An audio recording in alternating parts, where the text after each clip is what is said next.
Welcome to TNPSC small circuits channel. Good evening to எல்படி. இந்த வீடியோவில் என்ன பார்க்கலாம் அப்படின்னா, நமக்கு டிஆர்பி வந்து இப்போ வந்து ஒரு ஹாட் நியூஸ் சொல்லிட்டுருக்காங்க. என்ன அப்படின்னு சொல்லி பார்த்தோம் அப்படின்னா, எக்ஸாமுக்கான டேட்டை வந்து வெளியிட்டிருக்காங்க. நம்ம வந்து எதிர்பார்த்தபடி ஆல்ரெடி நான் சொல்லியிருந்தேன்ல, நமக்கு எக்ஸாம் தள்ளி போனால் ரொம்ப ஒன்றும் தள்ளி போகாது, 1 வீக் அல்லது 2 வீக் வேணால் தள்ளி போகும் அப்படின்னு சொல்லியிருந்தேன்னா, அதே மாதிரி வந்து நமக்கு ரொம்பலாம் டேட் ஒன்றும் தள்ளி போகலை. அக்டோபர் 12 வந்து எக்ஸாம் சொல்லியிருக்காங்க.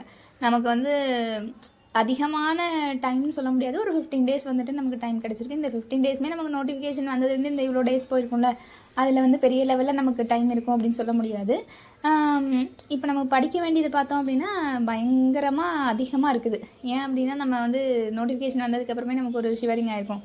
ஏன்னா நம்மளால் வந்து டேஸ் ரொம்ப கம்மியாக இருக்குது, நமக்கு படிக்கிறதுக்கு நிறையா இருக்குது, புதுசாக படிக்க வேண்டிய டாபிக்ஸ் நிறையா இருக்குது, அது இல்லாமல் பழசை ரிவைஸ் பண்ண வேண்டியது இருக்குது, அது இல்லாமல் நமக்கு எஜுகேஷன் சைக்காலஜி ஜிகே இது எல்லாமே வந்துட்டு சிலபஸ் வேறு சேஞ்ச் பண்ணி கொடுத்துருக்காங்க.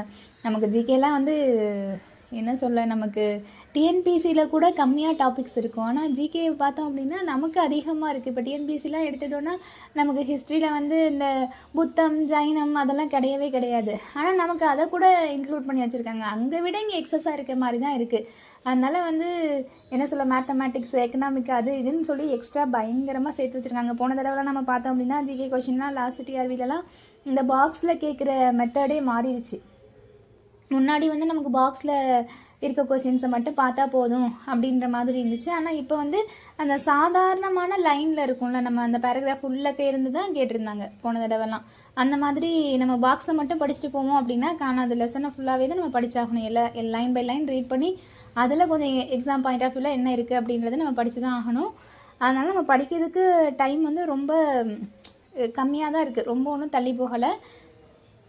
இருக்க நாட்களை எப்படியெல்லாம் ஸ்மார்ட் ஒர்க் பண்ணி நம்ம படிக்கிறோம் அப்படின்றது தான் நம்ம கையில் இருக்குது. அது இல்லாமல் நமக்கு இங்கிலீஷ்லாம் பார்த்தோம் அப்படின்னா அந்த 4th யூனிட்லாம் கம்ப்ளீட்டாக மாற்றினதில் சில டாபிக்ஸில் இன்னுமே நமக்கு மெட்டீரியல்ஸ் கிடச்சிருக்காது. அதனால் வந்து இருக்கதை நம்ம கொஞ்சம் ஃபாஸ்ட்டாக ரிவைஸ் பண்ணிவிட்டு கிடைக்காததை அப்படி இனி நாட்கள் நெருங்கிருச்சுன்றப்போ அங்கங்கே கிடைக்கும் இனிதான், அதெல்லாம் கொஞ்சம் பார்க்கணும். நம்ம மேஜர் மட்டும் பார்த்தா மட்டும் காணாது, கண்டிப்பாக ஜிகே சைக்காலஜி பார்க்கணும். சைக்காலஜிலாம் பார்த்தோன்னா அப்படி பேராகிராஃபாக கொடுத்து வச்சுருக்காங்க. எஜுகேஷன் சைக்காலஜிலாம் இருக்க போர்ஷன் காணாதுன்னு வேறு அதிகமாக வேறு சேர்த்து வச்சுருக்காங்க.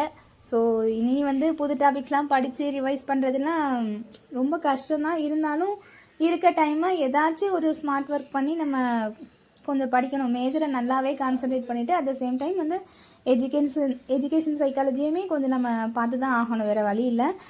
ஆனால் இப்போ எஜுகேஷனை பொறுத்தளவு வந்து நமக்கு நிறைய இப்போ உள்ள மாடர்னாக என்னென்னலாம் இந்த கம்ப்யூட்டர் பேஸ்டாக உள்ளது எல்லாமே நிறைய ஆட் பண்ணியிருக்காங்க. அட்லீஸ்ட் வாட் இஸ் வாட்னாது எல்லா டாப்பிக்கையும் படிச்சுட்டு போகணும்.